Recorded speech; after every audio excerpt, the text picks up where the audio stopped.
That was Jack, that was Jack Kelly.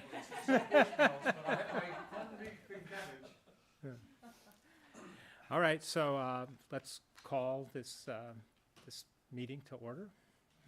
I guess we'll start with a pledge allegiance.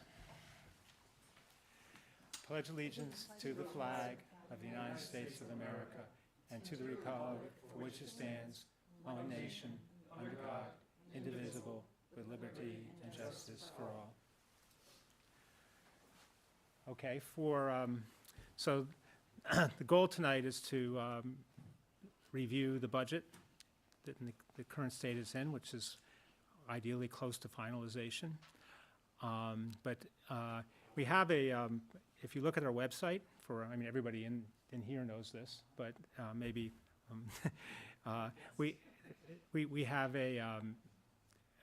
we have a link there that has that has a kind of description of the whole process we go through and how we get to the budget with the current budget proposal as it is right now there. And I'm not going to go through that whole thing, but just to get you, the budget process is listed in there. And so it's good to kind of review that a little bit. All the department heads submit their spending requests to the first selectman by December 1st every year. The first selectman works with all the departments and kind of negotiates with them and develops a kind of formal proposed budget plan that's given to the Board of Selectmen in early February, and we on the Board of Finance usually start to get a glimpse of it then. Then the Board of Selectmen hold a series of meetings, which we had, where the Board of Finances and the public is invited, where all the department heads present about their various proposals, and we go through all the details of it. Then we're at the stage that down there where the Board of Selectmen recommends an operating budget to the Board of Finance, so we're up to that stage. We are now conducting the public hearing on the recommended budget. That doesn't mean we finalized the budget necessarily. The Board of Finance, are meeting by our request, with various key department heads on Thursday again. But we'd like to make sure that anybody who's interested enough knows what the process is and what's going on throughout the process and what the numbers are. And so tonight we're going to run through the working numbers, and then ultimately it goes to a referendum or vote. Assuming it all passes, then we'll set a mill rate and we'll go forward. If it doesn't pass, which knock on wood hasn't happened recently, but I think sometimes we might call for changes and a revote. If eventually it doesn't pass, we sort of, the first selectman just kind of creates it by fiat after a certain amount of time by state statute. Okay. So that's the process. Is there any aspect, since I think everybody else in the room knows, is there any aspect of the overall process that you have any questions about? Yes, but I'll save them for another time. Okay, all right, great. But I encourage you to read this if you want to and you're interested. And so with that, why don't we go straight to the budget? Let's go to the budget summary. Yeah, that's the final one. Let's go to the budget summary page. Okay. So this is this year's budget summary with the various changes. The bottom line for the town. So there's two parts always: the town and the school budget. We in this room don't control the school budget very much. The school board controls that, and then the two of them they'll come together for the ultimate vote. So for the town budget, it's going to be up about 5.7% this year, and there's a variety of reasons for that. there's a couple things, Ron. I think most of the reasons are hangover inflation, okay? The first year, I mean, when you hear of top-line inflation numbers like CPI, it really doesn't hit us as quickly, I think, as, it doesn't hit us right away. So 2 years ago, when inflation was, big news, we really didn't have to make big raises to our budget. But some things, the key things that drive our inflation, the key things that drive our inflation are insurance costs. Like, insurance costs have gone up both for employees and for just town, the basic. But of that labor number, a substantial number of it is with labor.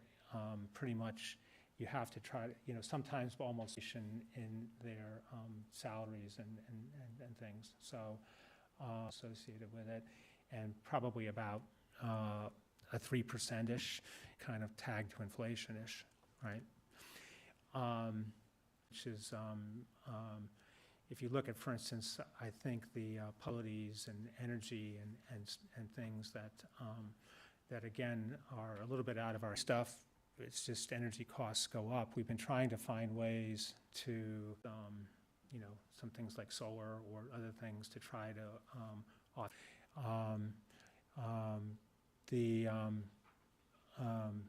So a lot of our reserves went up on the, as our chairman, I'm the vice chairman, is he would usually do this presentation, but just him, because, he's done a great job through time to,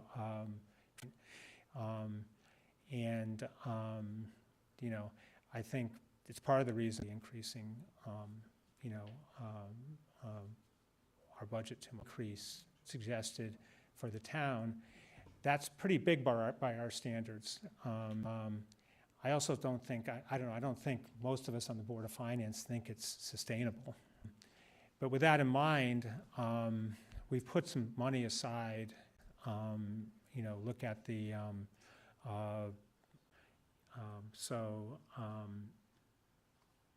so yeah, I don't think don't think it's sustainable unless inflation is twice that next year. Like if inflation was 8 and we got 5.7, we got, on the flip side, we got usually another kind of peculiarity this year is the town increase is larger than the school increase, okay? Only 3.7, so when we put them together, it's gonna be 4.3%.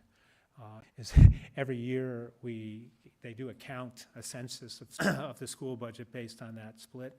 Well, it flips back and forth, like everybody grumbles when it goes up and likes it when it goes down. Well, we won on that lottery this year, and so it's helping us, but it's still a kind of overall 4.3% increase, which is, again, higher than inflation right now. But, I mean, it would be good to put up, can you put up actually I didn't ask you, maybe, do you have that 5-year inflation trend? Okay, all right, I won't put it up. But for me, what really matters is something like a 4 or 5 year trend. And I'm always curious about this when I do this presentation, is how do we compare with surrounding towns? And comparing mill rates, because mill rate is one part of the overall taxes, the other is evaluation. So for instance, Roxbury is very low, right? But their value, if you look at the valuation of their property, it's twice as much as Southbury. So so they're getting, to get the same tax dollar, they can keep a much lower mill rate because of the valuation of the property.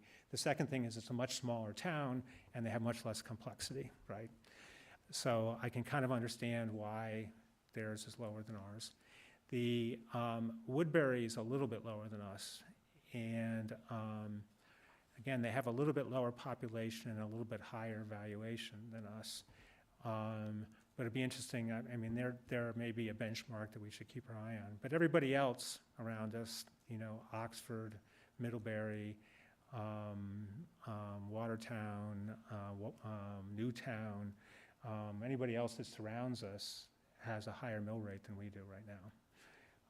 So again, I take that as that overall, we're kind of doing a good job. At the same time, not pleased with a 5.74% increase, and I don't think that's sustainable, so, especially with inflation's that much lower.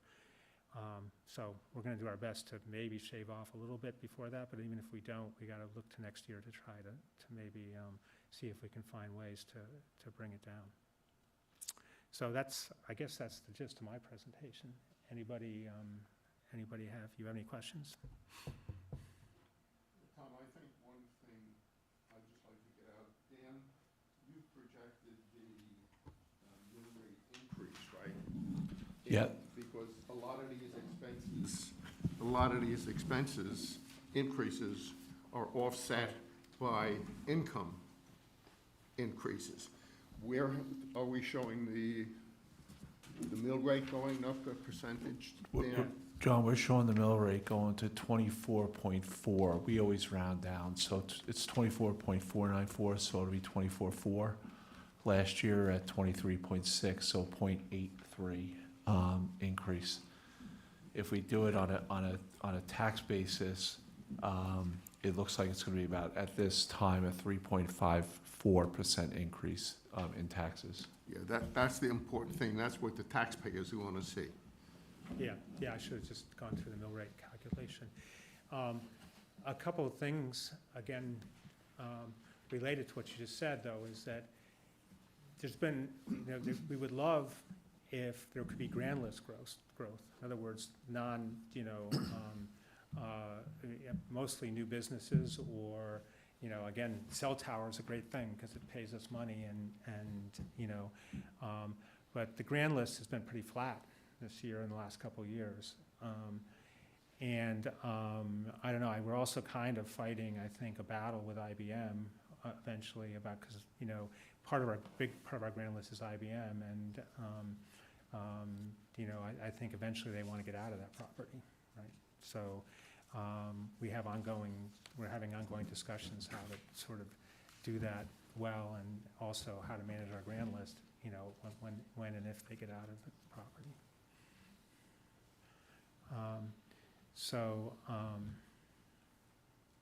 Anything else from people that have been studying this for a while? Anything else you want to ask? Okay.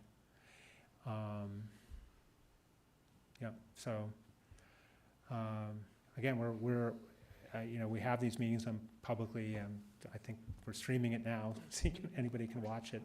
So if you or anybody has questions, we're all ears, even suggestions about what we could do to do things differently. We'd love to hear them, okay?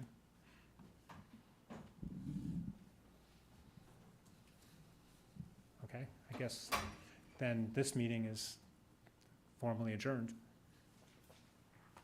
Nice job, Tom. All right, thanks. On short notice. The one thing you might be interested in, family background. My wife's side, my grandfather came over from Germany as the government. He wound up as a member of Teddy Roosevelt's Rough Riders. Picture with Teddy Roosevelt at Sagamore out on the Roosevelt Town. And my grandmother, who married my grandfather actually lived on the horses, carriages, Well, again, I think we're very open. We screen everything. opposed to You're welcome also to guy say by the name of finance. Jacob Listen. to come from New York City. I had a kind of a sit The down biggest with Jeff, group in New York was the last Newport Wednesday, Group, kind of but went over this Jacob kind of in Group depth, was budget kind of also stuff, and the owner kind of of explained to New me York the mechanics of the pay as you go, pay as you go. Grandmother said, Yeah, well, John Michaels is not here. no I'll to get him. him, he's been doing this here for 40 or 50 years. And he set up a system which, one thing I didn't say in that, but, we attain AAA rating, for the town. And he set up a system that served us well. I think, you know, part of the system, you know, kind of maybe one of the things this year and next year that is, you know, is the signal to that is that we could have something like the flood where we had tons of, you know, kind of one-off expenses, and we have to, even though FEMA might give us money back for it eventually, or should give us money back for it, that we were kind of able to manage it without, in the budget without like really having to, you know, kind of, you know, hit taxpayers with a one-off big charge or something, right? So we're not necessarily planning for FEMA funding, is that fair to say, or is that something? Well, we are kind of planning for FEMA funding. So one of the things we talked about, and I've talked about in Board of Finance meetings, is we should look at FEMA risk a bit, you know, about what we would have to do if FEMA didn't fund, right? But, you know, we've been working with FEMA for a while, and we were kind of ahead of some of those other things. And everything FEMA says right now is they're going to pay. So we could, you know, but, you know, again, if somebody went after FEMA, there'd be a lot of people, I think, across this country screaming, you know, because it's not just California that has, you know, FEMA issues, okay? You know, Northwestern North Carolina has pretty big FEMA issues, and there's a lot of, but it's possible. So, yeah, I mean, yeah, we've talked a bit at times about trying to incorporate FEMA risk into our budgeting process, right? I mean, yeah, I think we did it, we just have to borrow more, and if we got FEMA risk, we just would have to probably borrow more. And the good thing about the AAA is it gives us pretty good interest rates right now for borrowing if we have to. But the main thing that the kind of Michael system has helped us avoid is borrowing very much. So we aren't really big borrowers.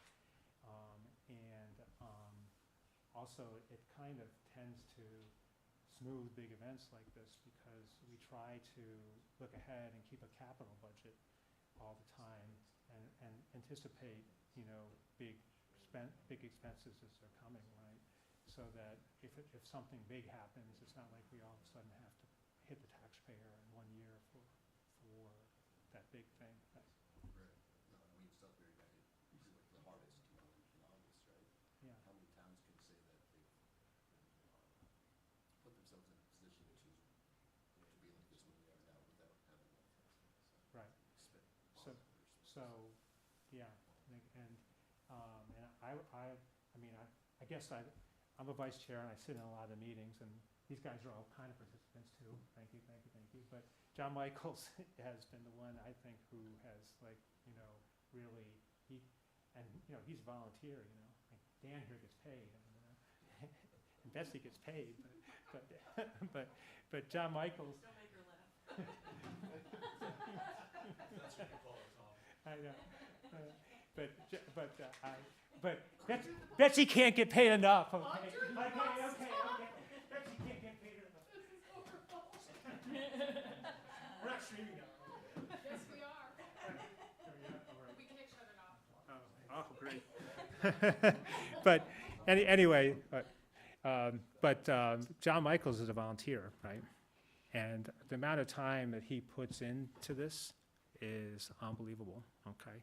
Like, it's his baby in some ways, and the town of Southbury owes him just a tremendous debt in that way, I think, okay? Because I've seen it for 10 or 15 years, and he's very devoted to it. So, again, send him all good wishes, because I don't want to be up here too much. Yeah. Yeah, you can start streaming now again, or you just kept going. Oh, great. Thank you very much. I'll hold this course. I'll record it. Okay, all right, so I guess let's call. We have a new attendee. Oh, welcome. Thank you. Were you here for the budget? We did the budget kind of story already. Are you here for the Board of Finance or the budget meeting? One at 7, that's a public meeting. There one for, Well, there was one at 6 where we just, I just finished that one. I mean, you want, here's a, you can get one if you want one of these.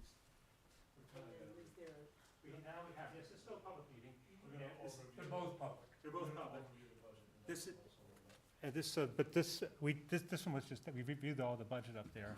This one is more a regular Board of Finance meeting, okay? I mean, again, you're welcome to be here. I don't know if you'll find it interesting or not, but okay, all right. Please do. And I think I said at the end of that, maybe you heard, if you've got any suggestions, either for the budget or how we do things, we're all ears all the time.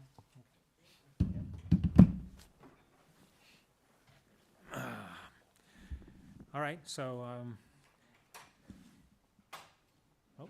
we have, so let's start, I guess, the regular meeting. So let's pledge allegiance, again, I guess. Pledge allegiance to the flag of the United States of America, to the republic for which it stands, one nation, under God, indivisible, with liberty and justice for all. All right, I don't know, do we need to seat any alternates? I think we've got a quorum here. I never know the, let's see, I got Jack, I got John, and I've got you and, Somebody for John. what? We have to see somebody for John. Oh, I guess, what, Casey or Steve. Casey or Steve. Is anyone on the phone? is anybody on the phone? I'm an alternate. There's 4 regular members. Okay, I don't believe there's anyone online. There's 4 on the floor? There you go. And there's nobody online, correct? okay, But we should add 2 people. okay, all right, so, Normally we'll see, okay, normally we'll see alternates. To the full membership. okay, so, I guess, right? Is everybody, how many, what's the full, I never know what the full number. See, one, okay, well, so 1 or 2? 1. Okay. So I don't know, Casey or Steve, which one you want?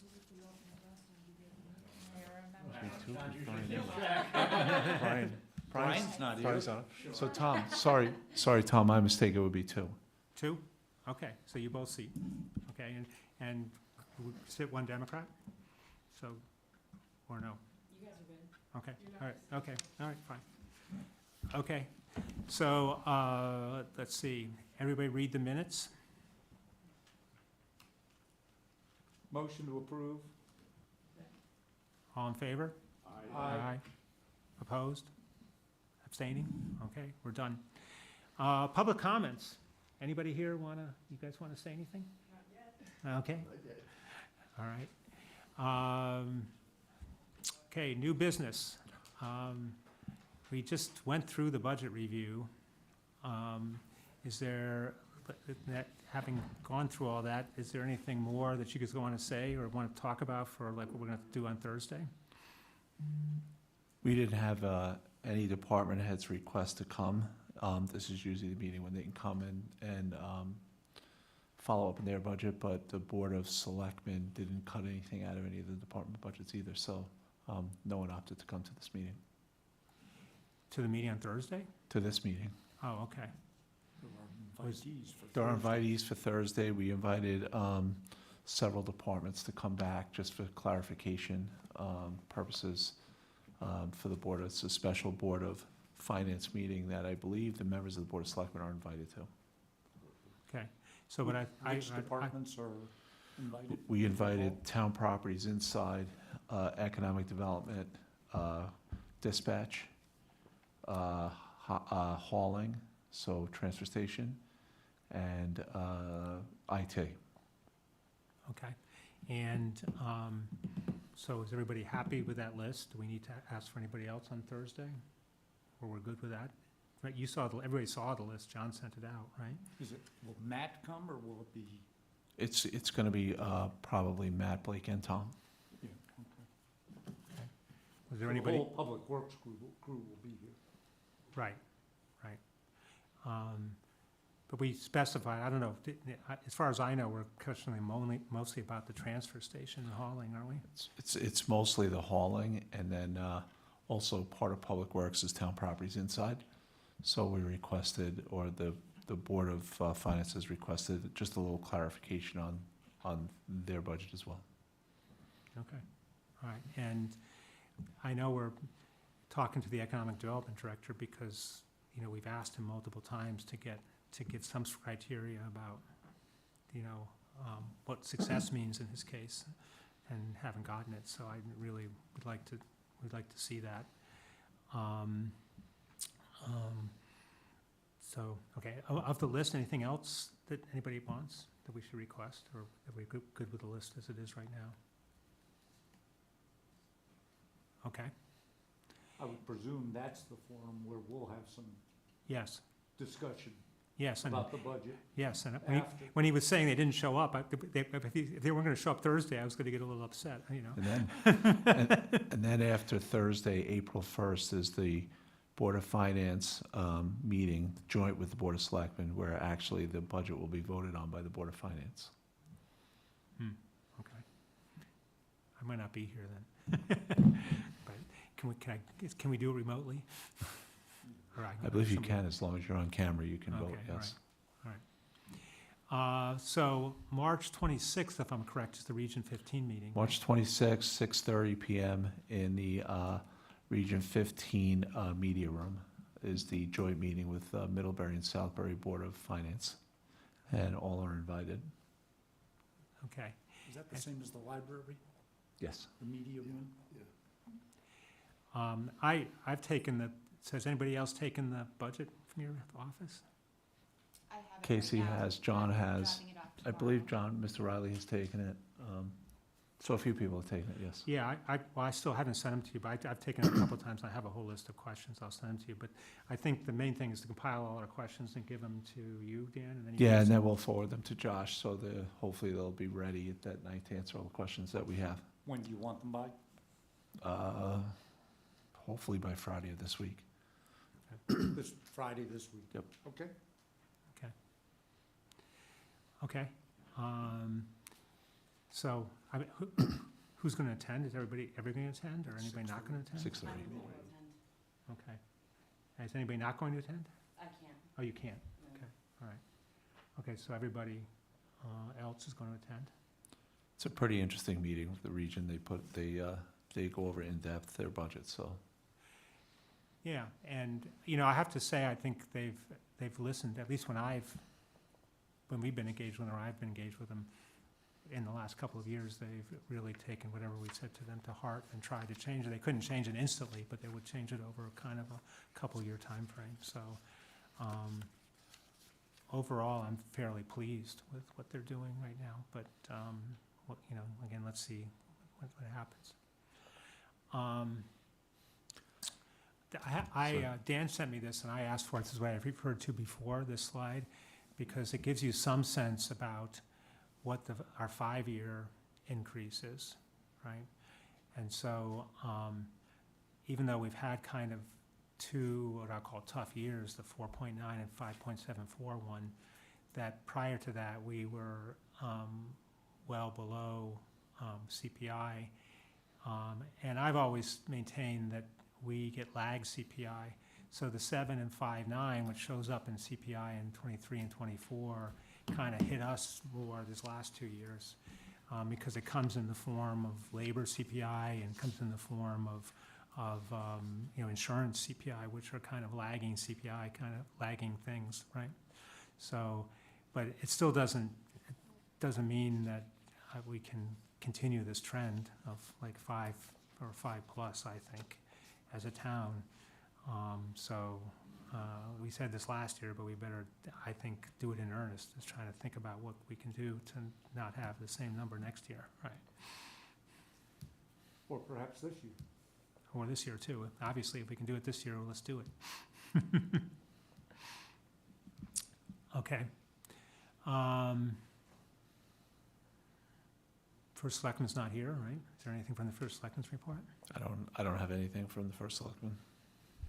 Okay, that leaves you, Dan. Okay, so the first thing I want to talk about is the police department, now that we are newly organized, applied for a grant, which is a speed detection grant, which we the Board of Finance has to approve the acceptance of the grant. It's $19,966.85. And it's set up for various ways to catch speeders on some of our roads.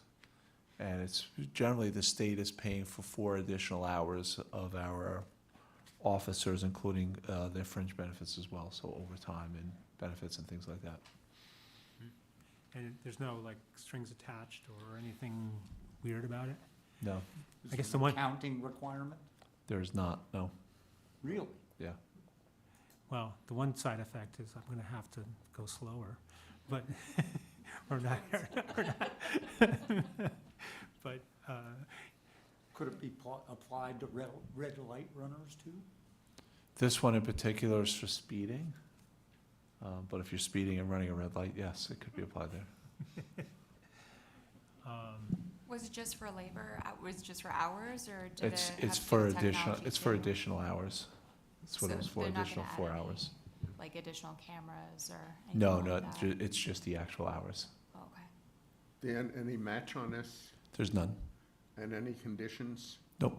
Okay, that's my main concern. okay, so do we need to make a motion to approve? Motion to approve? Second. All in favor? Aye. Aye. Opposed? Abstaining?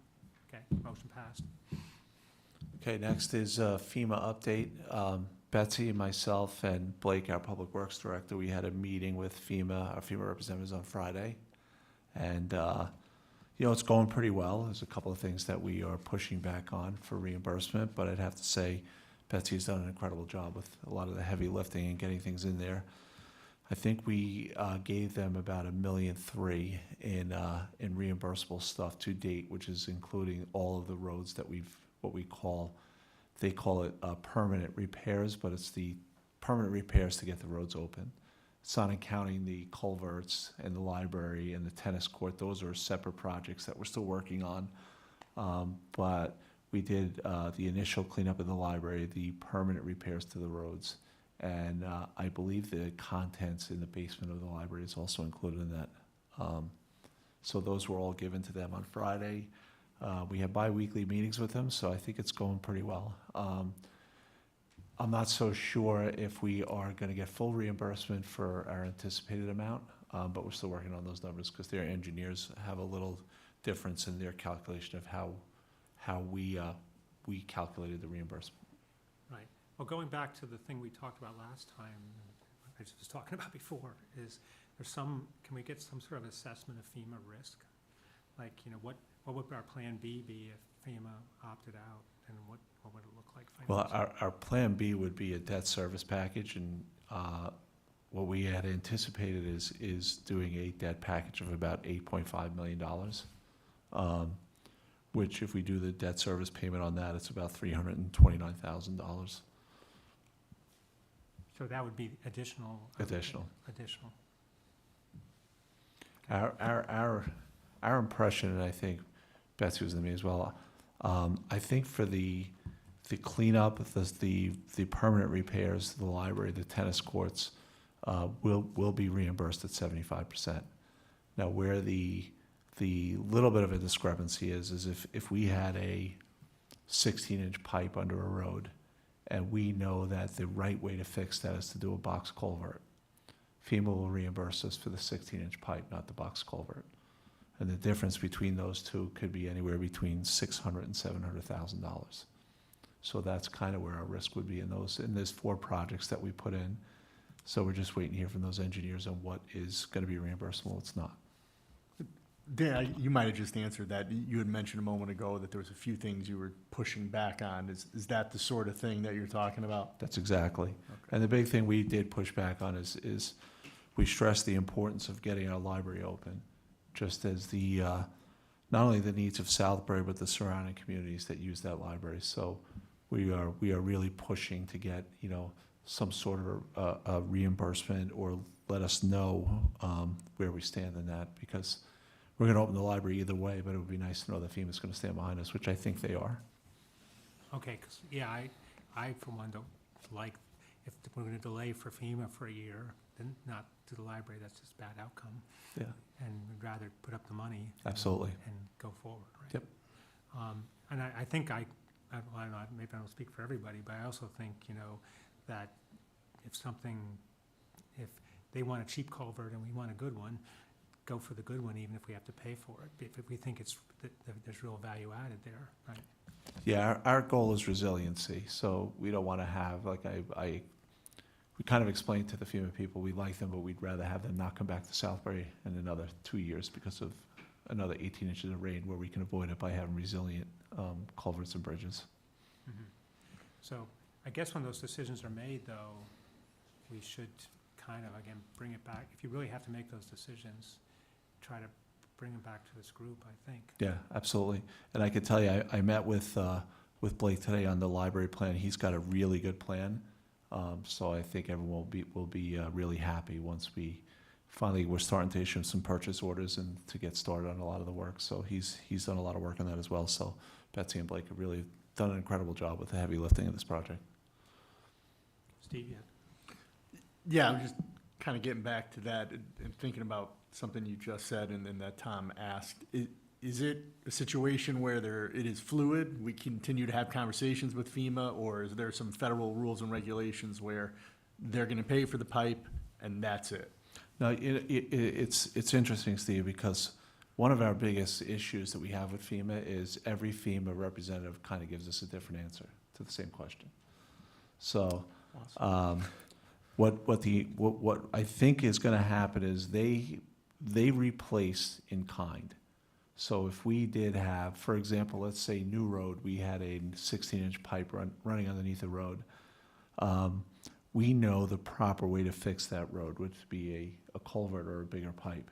They're going to replace a 16-inch pipe under the road. Now, what they will do is they'll do what's called I don't know if it's resiliency, but they have a terminology for it, hazard mitigation, which they will give us 100% of the repair that they deem. So if they deem that pipe replacement is $36,000, they'll give us up to $36,000 additional, which then we could take that and use it toward doing the road the way that we really want to do it, or the right way to do it. But there would be some outlay on the town's part if we were to say, well, we want it done better than that. Absolutely. And a lot of these roads or culverts are in our current, or in our bridge and road program to begin with, so they are already in there. So it's just a matter of if the amount of reimbursement we're gonna get from FEMA. Dan, a question, or one or two. As far as cash flow, are we going to, or do you see a need for us to go to market? We have an authorization to issue up to $1 million worth of bonds. Do you expect that we will do and we will borrow anything this year? Through the fiscal year? I don't see us going out to market before June 30th, John. Okay, That's not to say soon after next fiscal year. yeah. Because what we want to do, or what I want to do is and working with the first selectman, I want to see exactly what's going to be reimbursable from FEMA before we go out to market. And Okay. cash flow wise, we are, like I always say, thanks to, as Thomas said, thanks to Mr. Michaels, planning for this town, financially, cash flow wise, we're well managed. Okay, and second question, by the end of the fiscal year, where do you see our income and expense, and are we gonna have an operating deficit? Right now, I'm projecting an operating surplus of $850,000, Oh, super. which is lower than past years, but a lot of that has to do with some outlay for storm-related stuff. Okay, thank you. Go ahead. Has FEMA given us a schedule? They have not yet, no. Is the progress on the library, our plan for the library, contingent on FEMA approvals at this point? No. Or are we moving forward We're moving. regardless of, We're moving forward regardless if FEMA reimburses us or not. okay? And the schedule right now, I believe the schedule is to be open November, and we're gonna push to get that earlier, but that's what we're estimating right now is the schedule. Go ahead, Steve. Dan, sort of along the same lines, what you had mentioned before, like, under your example. You said it, you know, they have the 60-inch pipe. Now, they'll reimburse under this concept of, you said it was hazard mitigation, 100%. But obviously, if we want to do it the quote-unquote right way, it'll be more expensive. But you also mentioned, we have this plan that a lot of these were scheduled to be done at some point in the next several years. So I just want to make sure I'm understanding it correctly. We're basically in a situation, thanks to the storm, where a lot of these we're now going to have to do sooner than we planned. But we were planning on doing a lot of this work over, again, based on that schedule we have. So is it a sort of a good news, bad news, in the sense that bad news, we have to do it now, we weren't planning on doing it now, but good news, we were planning on doing this at some point, and we're gonna get a little money possibly from FEMA towards it, which we weren't before the storm planning on getting anything? Yeah, absolutely. And I would say the great thing is our Public Works Department did an incredible job with the, what we call the permanent repairs. Because a lot of the roads, in my opinion, might be in better shape than they were before the storm because of the work those guys did. Did we, The ones that we're looking, Bucks Hill, for example, Bucks Hill Road, we're looking for, the pipe under the road has to be completely repaired as well as the culvert at the end of the road. So that's one of the bigger ones that we're looking.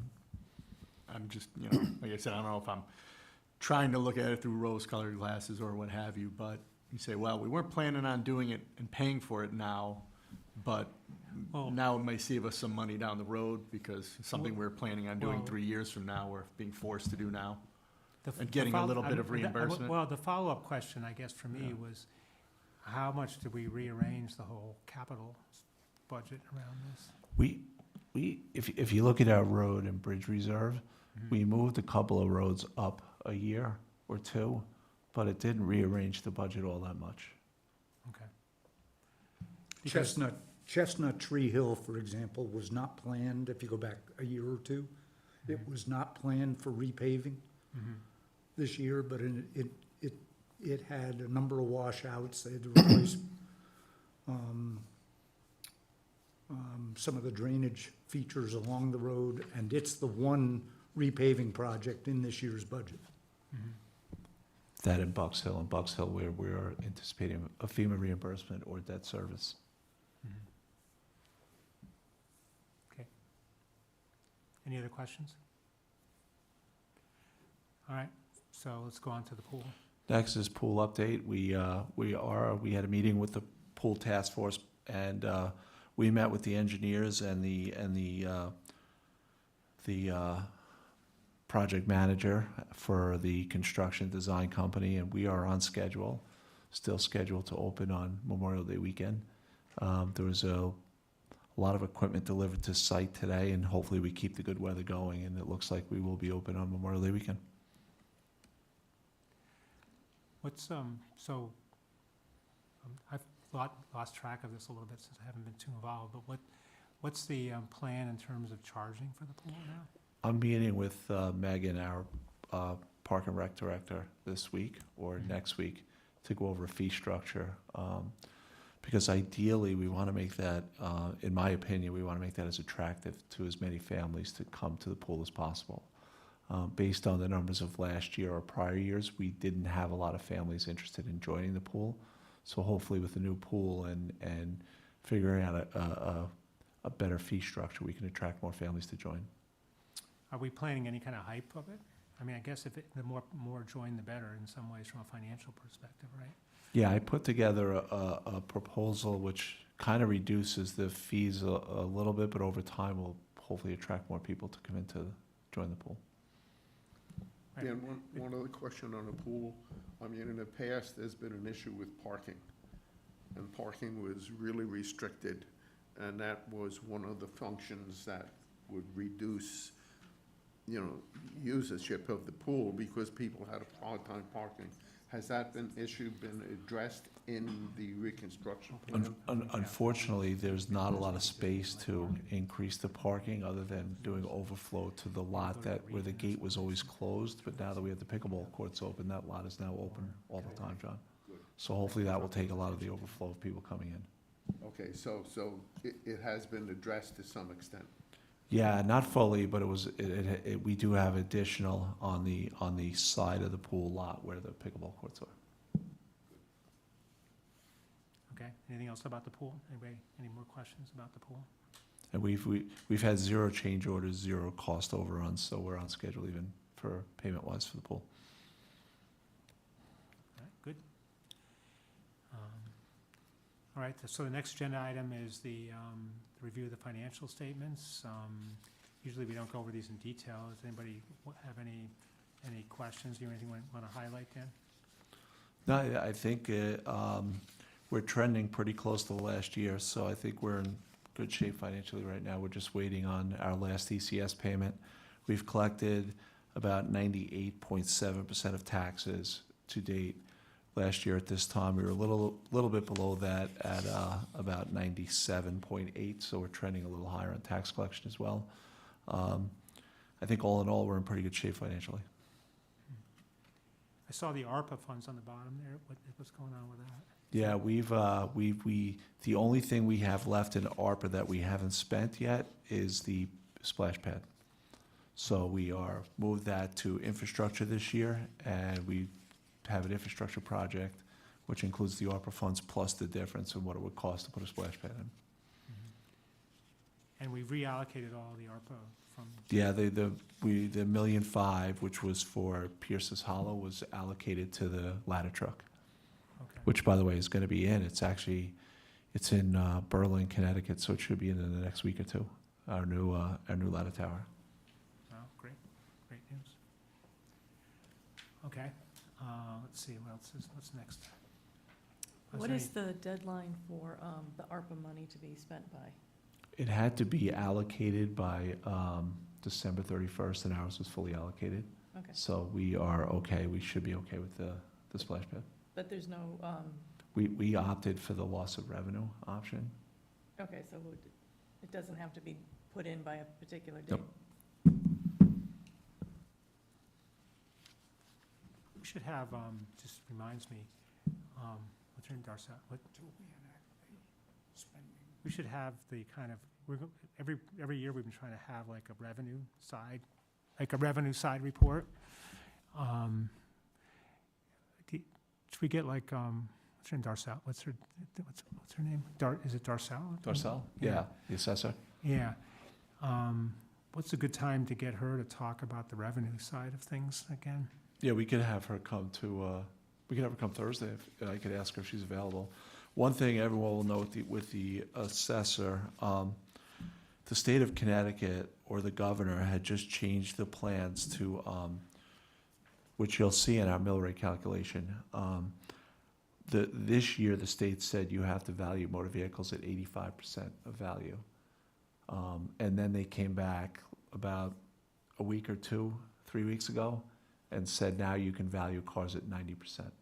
So in order for us to do that, we have to have the Board of Selectmen vote on it, which they're going to vote on this Thursday. That increases our grand list by about $19 million. So that's why the tax increase went from 4% to 3.5, because I've already calculated that into our mill rate calculation. Okay, that's good. That's good news. But, yeah, again, Yeah. It's up to the. Good for the taxpayers. It's up to the board if the board enacts it, which well, we looked, if you're driving one of those like $600,000 cars, Jack, I feel a little sympathy for you. I think you can you can put the taxes. 2014 Jetta. we're gonna tax that at 100% of market value. You're gonna get me for 150%, I'm sure. Yeah, one You thing, should be paying more. one thing I think, she doesn't get a lot of credit, but our assessor does an incredible job, and, you'll see that when she comes to the meeting. Yeah, well, that's part of the reason why I want to come to the meeting, it just because we spend so much time on the budget side. I continue to want to try to focus a lot on the revenue side too. I mean, that's, again, another move in that direction is talking to our economic development director on Thursday about what's going on there. Yeah, okay. Transfers, any transfers? No transfers. Any news on the cell towers? No, I had a call with US Tower, but they are backing out on they want to buy the tower at Kettletown, which we're not selling. We've signed another lease there, so they're backing out on the one in Stilson. So we're still looking for another person that might be interested in putting stuff up on that tower. And we ever asked them, do you want to build another cell tower? We love, that's on the revenue side. We can't, 27 cell towers, we'd be happy. If they could Maybe put one in one- Jack's If they backyard. could put one by mine and John's house, Telephone service. I'd be extremely happy, because we have no cell service on our side of Southbury, so it'd be nice Yeah, if we can right. get one over there. Okay. I was thinking more about the revenue, okay. But that'd be good too. All right. Okay, I guess reports from liaisons. We haven't had an IPOC meeting. We did get a February report where we're up close to high sevens for the pension fund, and for, at the end of February, we're up about high sevens for the pension fund and the gift fund, and maybe high fives for the reserve fund. That was February. March has been a really ugly month so far, all over the place. So again, take each month with a grain of salt, okay? Because Janet's nothing else from IPOC. Janet's not here, right? So, and we'll all get our shot at Board of Education on the 26th. Insurance Working Group, anybody have any news from them? Yeah, I have a meeting with Art Mulligan. We're still negotiating our insurance rates. So if you look at this budget, 13 is what we put in for the town employees, but we may get a little bit of a break on that, but I don't think it's going to be enough to really move the needle. We may get somewhere between 10 and 12 and a half. Okay. Again, that's one place where we really need to look into for next year, I think, because, one of our biggest increases the last couple of years has been insurance. Yeah, 63% of our budget is labor costs, so. Right, and Which is the insurance, subsection of essentially. that is insurance, right?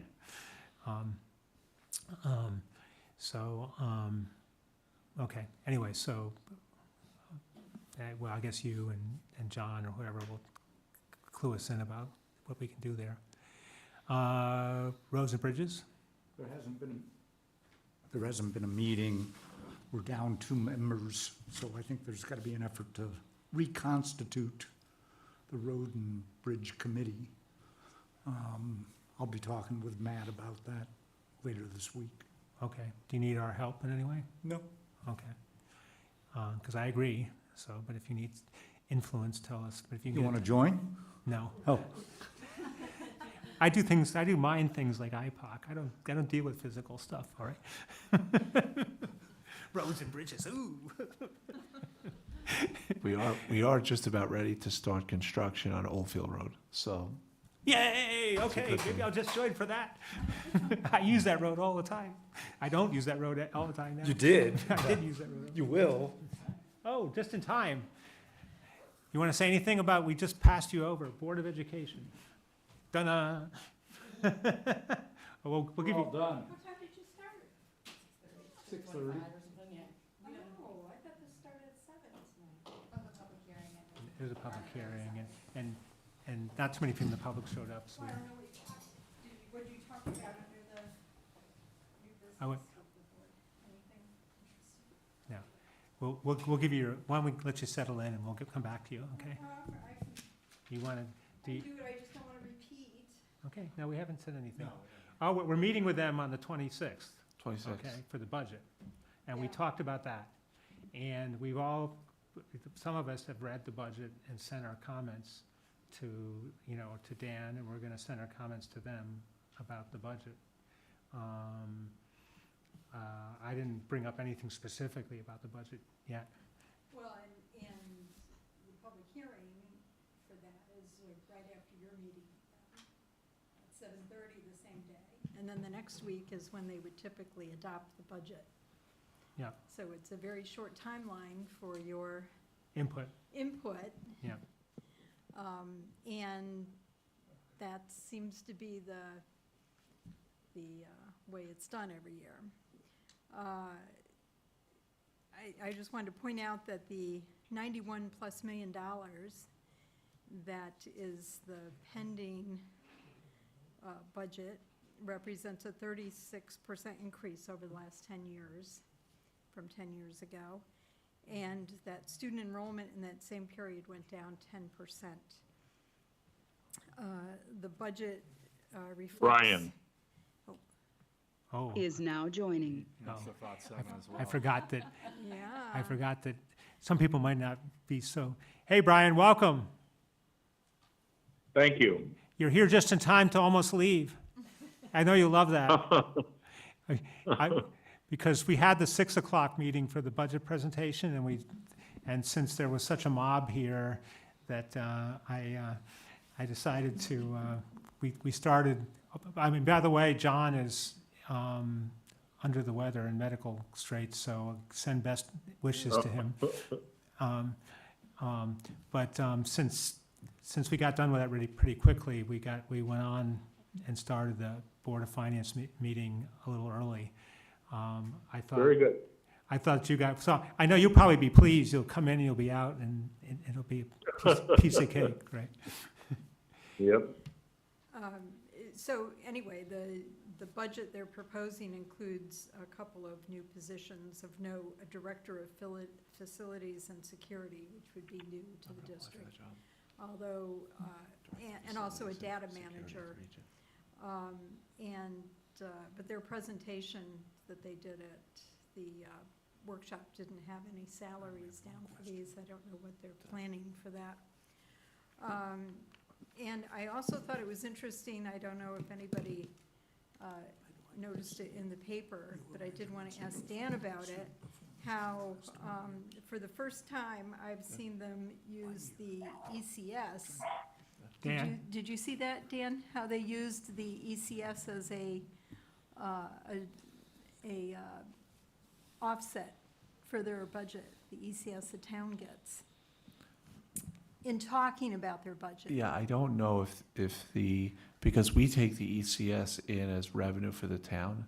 Yes. So they can't utilize that in their budget. Well, they don't have it in their budget, but they're using it in their promotion of the budget The invoices. ECS increase. Which Yeah, which is a brand-new tactic. I went back and The, and looked. The governor did give us almost our full ECS this year, so I think it's $8.1 million.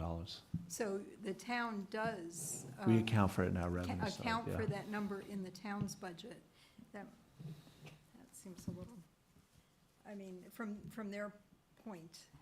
I think what they're trying to do, because it's such a big impact for Middlebury, that if they look at the ECS and they say, oh, but they're really getting this much money back, it's not really as big a budget impact for Middlebury.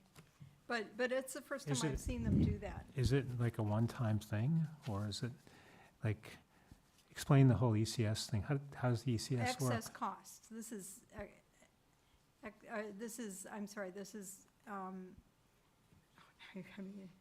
educational cost sharing. And it's given out from the state to every district, every town, Yeah. and every district in the Yeah. state, based on a lot of different factors. About 1 point. Yeah, no, I kind of know it broadly, but so what are they doing differently that they didn't do Well, before? what they're doing differently is they're, in the voices, in their presentation, for instance, Southbury's share of the budget would be 59 million and change, an increase of 3.7% over the current budget. Southbury is expected to receive an increase of $1.5 million about ECS funds, dropping its share of the increase to 1.62. So they're using the ECS that the town is getting to say that it's reducing what the taxpayers are really going to be paying for their school. Is that budget. true? Well, Well, that's what it says in the paper. the ECS for us is an offset too, because it's just another revenue source which offsets our real estate taxes. So In a sense, it is a reduction in what we have to charge the taxpayers for real estate tax, yes, To fund schools. to fund the schools and municipal government, so to fund both. But mostly for schools, yes. We take it in as a revenue offset to our, But I think the Our good budget. thing that Dan said is that this is the first time in quite a few years that what we are being given by the state or being told we would get was in reasonable proximity to what the formula was, right, Dan? correct. Because they have a set formula, but then they change it. And for many years, we were not getting our fair share by the formula. And they would say, well, this year we're only giving out 75% of Right. what our formula said we were gonna give you, Exactly. or something And like that. yeah. Now we're coming close to getting what the formula says we should be getting. Right, but my point was that this is the first time I've seen the school district use that as an offset is. for Well, that's a public- selling their budget. That's a public relations Yeah, sales stuff, yeah. That's what it is. I mean, I know that they took it into account last year because it was far different from what they had been told from the state it was going to be. So they do take it into account when they're computing their budget.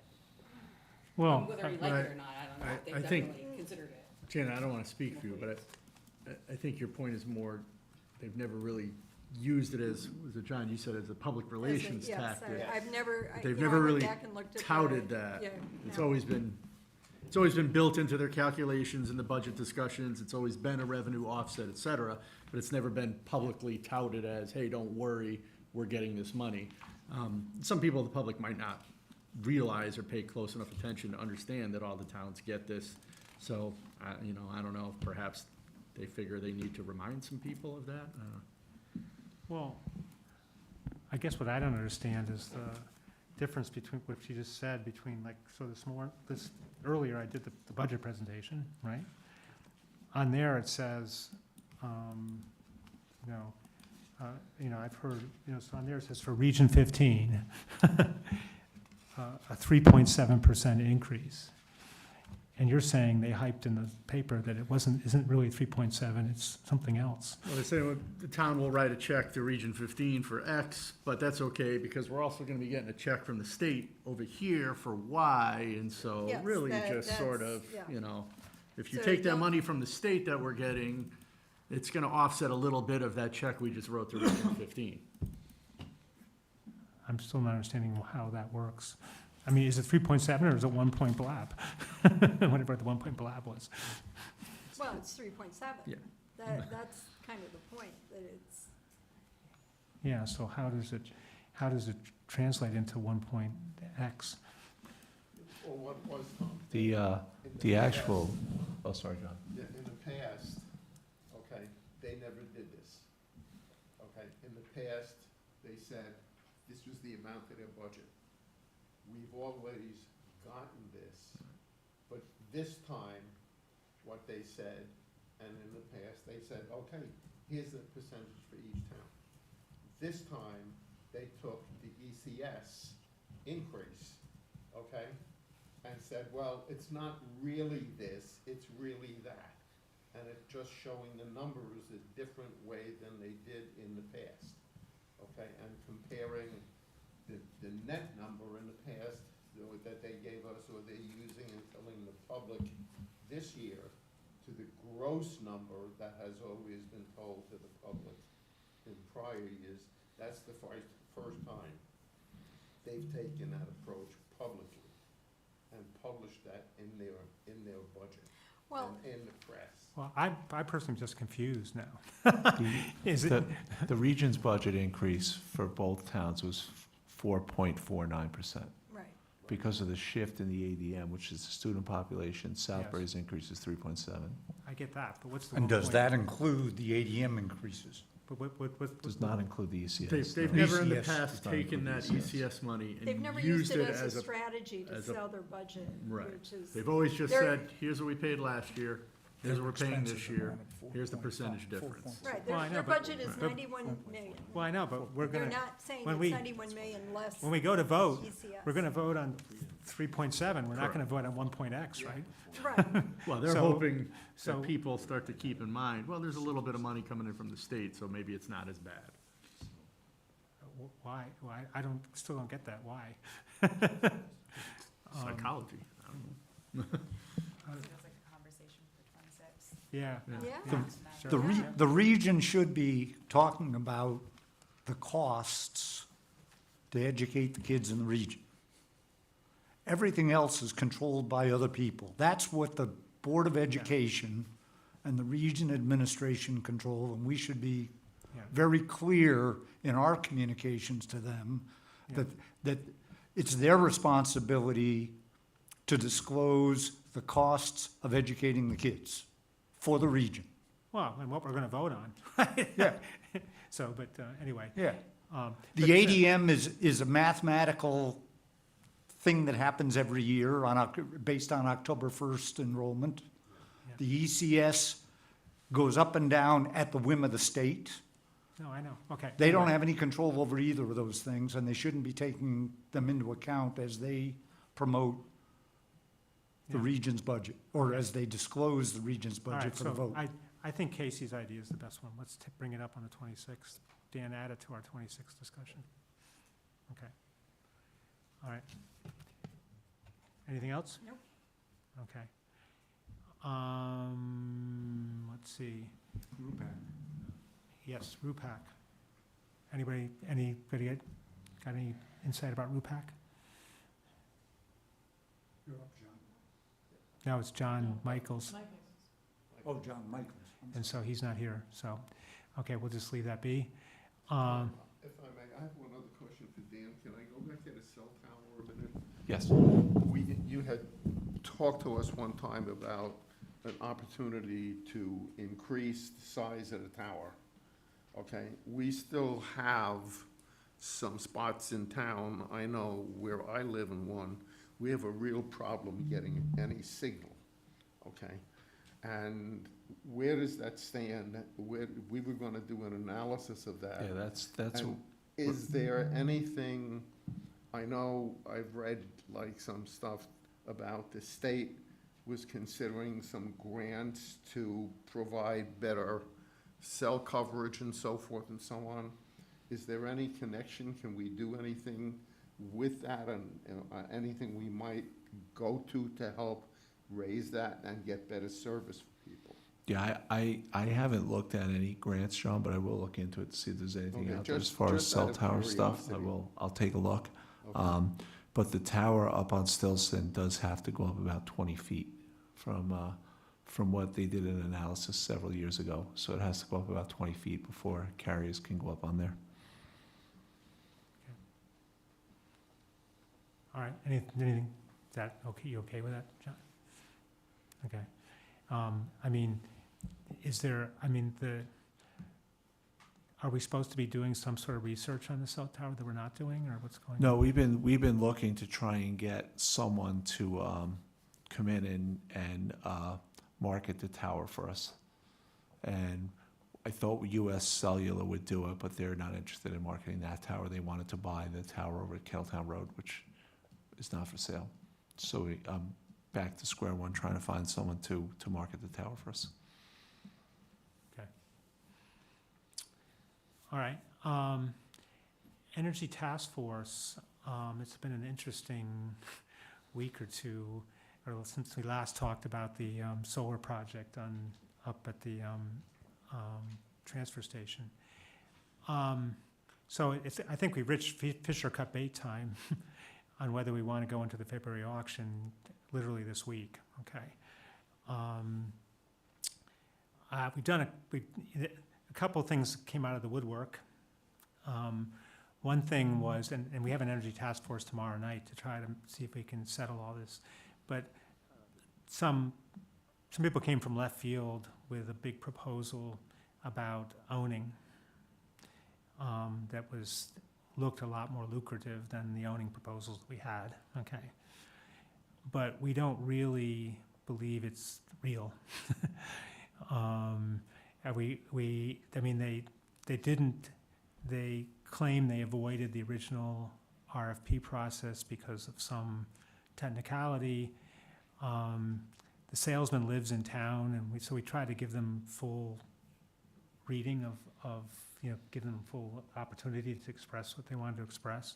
Also, they try to pitch it to Middlebury as much as we can, and they got to a certain stage in Middlebury with the pitch. I don't think Middlebury is going to take it up, and everything we can tell about it, it's not, the numbers they give us aren't substantive, so we don't really trust them. Okay. So it took us a week or two to sort that through that. The second thing that's happened is that we found a way, we found a way to extend the size up at the transfer station for free in some ways. And again, it always sounds too good to be true. But if we, because there's a group that needs to get rid of certain kinds of soil, and they're willing to kind of extend and build out this part of the transfer station for free if we take the soil, okay?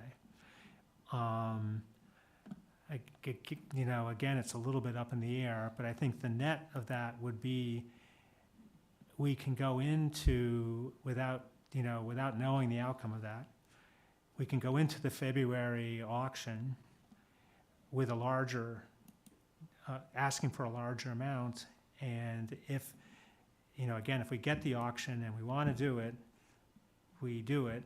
If we get the auction and the bigger thing doesn't work, we can still do the smaller amount. And none of that is going to change the overall dynamics of doing it. But if we want to be in the February auction, we got to do it this week. So we've been going back and forth with Jeff and Blake and talking about that. And I don't know, have you heard anything new from Jeff before this or not? The last thing I heard, Tom, was the contract or the letter was with the town attorney. Yeah. I don't know where, I've not heard anything from that. Yeah, well, I guess we were trying to impress on Jeff and maybe the town attorney that time is of the essence here now. Like, if we don't do it this week, we're not in the February auction. Now, maybe nobody cares, and we'll wait for the August auction, I guess. But, we've gone through a lot and don't think there was going to be a better deal in the August auction. So I think we'd like to get into the February auction if we could. And I believe we found out the downside for the town is just Yeah.